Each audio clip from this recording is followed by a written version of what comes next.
நண்பர்களே, சேனல் வழக்கம் சார்பாக ஆர்டிஎஸ்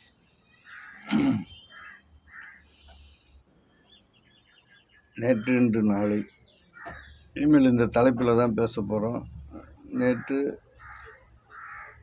இன்று இறந்த காலம் நிகழ்காலம் அப்படின்ற ஒரு தலைப்பில் தான் பேச போகிறோம். அடுத்து வரக்கூடிய இதிலெல்லாம் எனக்கு தெரிந்து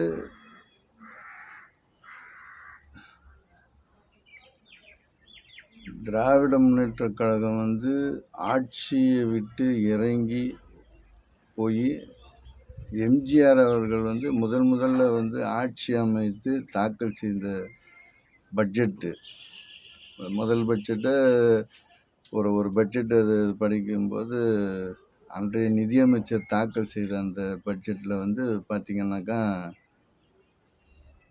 930 கோடி ஆண்டு வருவாய், அதில் 30 லட்சம் கூடுதல் செலவு அப்படின்ற மாதிரி ஒரு இது படித்த நினைவு இருக்குது எனக்கு. அப்போ அந்த நேரத்தில் அன்றைக்கி எனக்கு ஒரு 17 வயசு இருக்கும்னு நினைக்கிறேன், 16-17 வயசு. அப்போ அந்த நேரத்தில் இன்றைக்கி தமிழ்நாட்டினுடைய வருவாய் லட்சக்கணக்கான கோடி.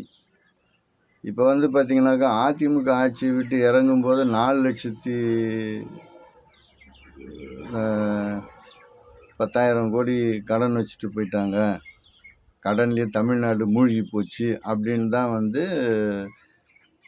அன்னைக்கு இருந்த அமைச்சர் பழனிவேல்ராஜன் சொல்லிகிட்டு இருந்தார். இப்போ தங்கம் தென்னரசு இருக்கிறாரு. இப்போ அந்த தமிழ்நாடு கடனில் மூழ்கி போயிருக்கு தமிழ்நாடு அரசு அப்படின்னு சொல்லிட்டு எடப்பாடியார் எல்லா பக்கமும் சொல்லிட்டு இருக்காங்க. இது எல்லாத்துக்குமே தெரியும், நிதி சுமை, அந்த சுமை, இந்த சுமை நிறைய இருக்குது அப்படின்றது. இதன் காரணமாகத்தான் நிதி பற்றாக்குறை, பணம் இல்லை அப்படின்றதுனால தான் நாட்டு மக்களுக்கு தர வேண்டிய 1000-2000 அந்த பொங்கல் இலவச பொங்கல்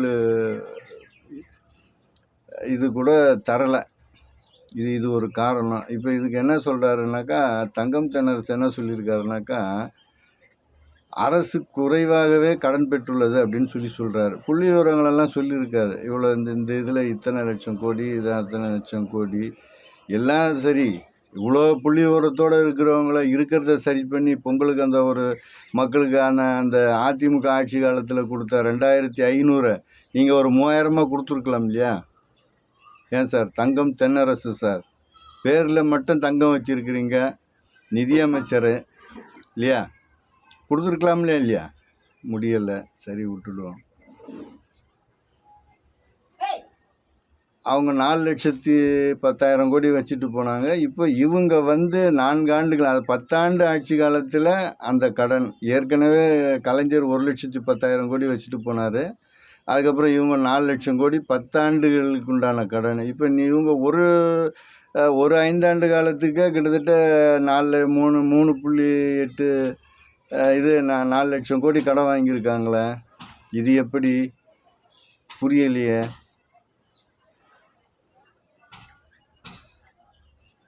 இதுதான் இவங்களுடைய கணக்கு.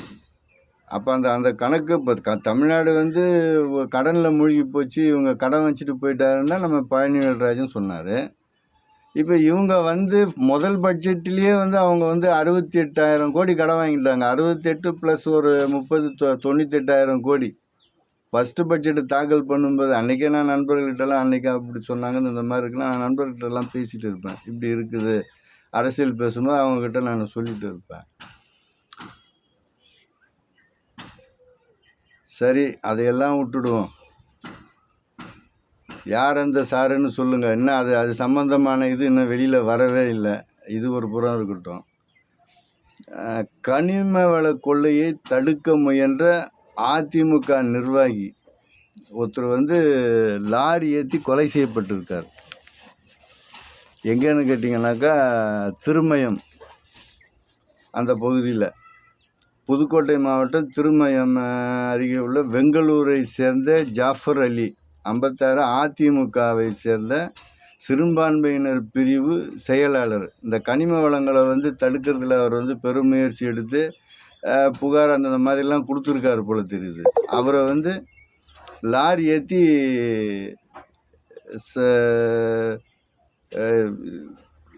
கொலை பண்ணியிருக்காங்க. இப்போ இந்த கொலையில் வந்து 4 பேரை வந்து போலீஸார் வந்து கைப்பற்றிருக்கிறாங்க.